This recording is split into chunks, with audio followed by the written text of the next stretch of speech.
Limit x tends to infinity, infinity अगर मैं substitute करती हूँ न्यूमरेटर में, infinity square multiply by 3 infinity, और इन्फिनिटी अगर अपॉन में न्यूमरेटर में है तो यहाँ पर भी देखिए infinity square into 5, infinity is a large number.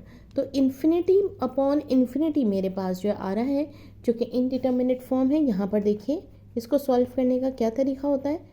एक तो एल हॉपिटल रूल होता है जो कि हम बाद में करेंगे। अगर एल हॉपिटल के अलावा करना है तो क्या तरीका हो सकता है, उसके लिए जो भी हाईएस्ट पावर होती है पूरे फंक्शन में एक्स स्क्वायर यानी वेरिएबल की, यहाँ पर एक्स स्क्वायर इसकी हाईएस्ट पावर स्क्वायर है, मैं वो कॉमन ले रही हूँ न्यूमरेटर से भी और डिनोमिनेटर से भी। अब इस टर्म में कॉमन लूँगी तो फिर तो 3 बचेगा सिर्फ, लेकिन यहाँ पर तो एक्स स्क्वायर पूरा एग्जिस्ट ही नहीं करता, सिर्फ एक्स की एक पावर एग्जिस्ट करती हैं। तो इसका मतलब है जो रिमेनिंग पावर्स होंगी वो डिनोमिनेटर में आ जाएंगी। एक पावर यहाँ मौजूद है, एक्स स्क्वायर अगर कॉमन लेती हूँ तो एक तो कैंसिल आउट हो जाएगी, जो एक बच जाएगी वो मैंने यहाँ लिख दी है डिनोमिनेटर में। यहाँ पर देखिए एक्स है ही नहीं मौजूद, इसका मतलब है एक्स की पावर 0 है, तो इट मीन्स पूरी 2 की 2 बच गई हैं मेरे पास। तो देखिए डिनोमिनेटर में एक्स स्क्वायर।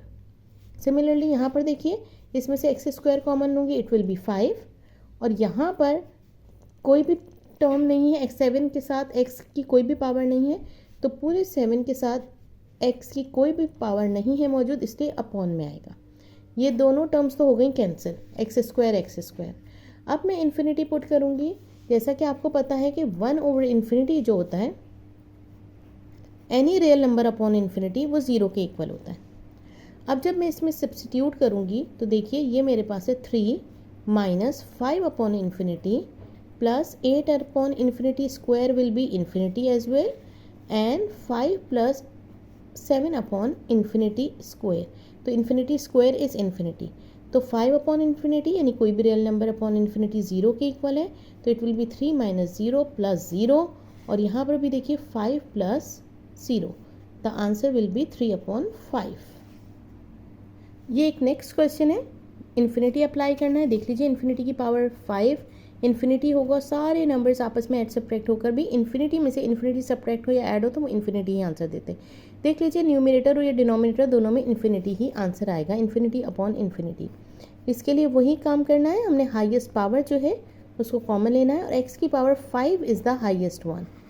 ये देखिए मैं न्यूमरेटर डिनोमिनेटर दोनों में कॉमन ले रही हूँ। यहाँ पर बचेगा 7 माइनस, यहाँ पर देखिए एक्स स्क्वायर है तो स्क्वायर से 2 टर्म्स यानी 2 पावर्स तो कैंसिल हो जाएंगी। सॉरी, ये मैंने अपॉन की जगह नहीं बची मेरे पास, यहाँ पर देखिए क्यूब 3 टर्म्स बच गई हैं, 3 पावर्स बच गई हैं एक्स की, तो हमने डिनोमिनेटर में लिखा है। सिमिलरली यहाँ पर एक्स की पावर 1 है और यहाँ 5 कॉमन लेना है, तो it means 3 upon x power 4।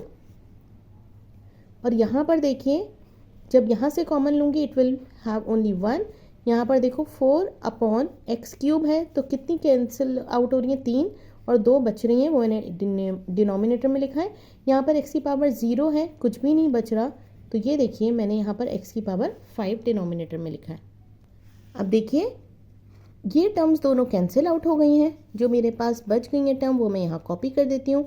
Limit x tends to infinity, और यहाँ पर क्या बचेगा 7 minus 8 upon x cube plus 3 upon x power 4, और डिनोमिनेटर की टर्म भी लिख लेते हैं हम, 10 minus 4 upon x square minus 9 upon x power 5। जैसे आपको पहले बताया था 1 ओवर इन्फिनिटी 0 के इक्वल होता है, तो 1 over infinity is equals to 0। तो यहाँ पर इन्फिनिटी पुट करेंगे तो ये टर्म भी 0 हो जाएगी, और जब इसको पुट करेंगे तो ये टर्म भी 0 हो जाएगी। Similarly this term will be 4 upon infinity 0, और ये टर्म भी 0 हो जाएगी। Now if we are going to apply the limit we will have only 7 upon 10 as a answer.